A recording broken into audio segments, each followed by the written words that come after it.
The Justice Minister has announced a plan to expand citizens' arrest powers in a bid to tackle retail crime. The proposed law change would allow retailers and security guards, for example, to intervene and restrain an offender when a crime is being committed.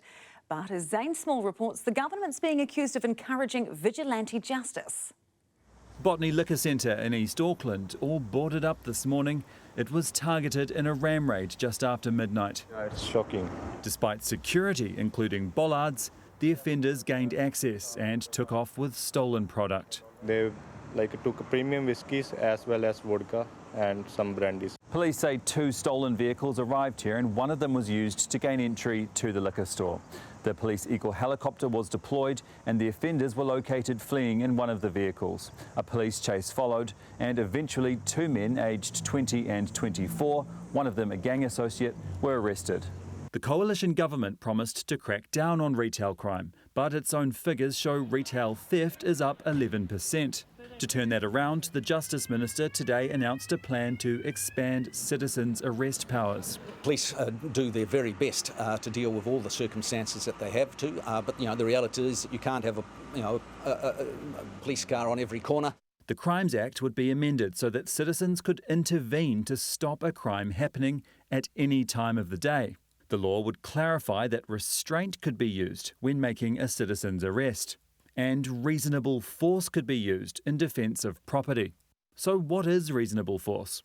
Well, not necessarily a headlock or anything like that. It's just holding them steady, and then the role is to call for the police. The policy was recommended by the Ministerial Advisory Group for Victims of Retail Crime, led by Sunny Kishal, who in the past has strongly advocated on behalf of dairy owners, like Jitesh Arora. He owned this dairy in 2017 and was attacked during a robbery. He suffered horrific wounds. The New Zealanders, they must have the legal tools to protect their businesses, their families and their properties. It's quite often unfolding right in front of them and police cannot get there for 10 or 20 minutes, but we do have security staff that will be able to actually do something about it. Take, for example, last month when a group of women allegedly tried to steal items from a Mount Wellington supermarket. A staff member tried to stop them by blocking their exit with trolleys. But the trio pushed through and escaped, and no arrests have been made. Labor says the government's policy is risky though. It's going to put those retail workers in harm's way. They could end up injured, or even in the worst cases, they could end up being killed. A local at the scene of the ram raid, who didn't want to be identified, shared similar concerns. You are creating a situation where people will use excessive force. Because it would no longer only be trained police officers with the power to enforce the law. So, Zane, there's been a lot of reaction to this today.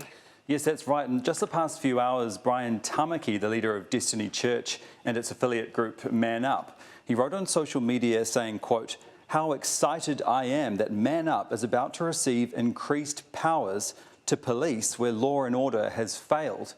From the retail perspective, a First Union has come out quite strongly against the policy, saying it would, quote, "put low-paid workers at an increased risk of violence and legal action." The same concern was echoed by Carolyn Young, the Chief Executive of Retail New Zealand. She said, quote, "It is highly likely that the risk of violence would increase." But the government says this is just the first suite of initiatives put forward by the Ministerial Advisory Group, and to watch this space.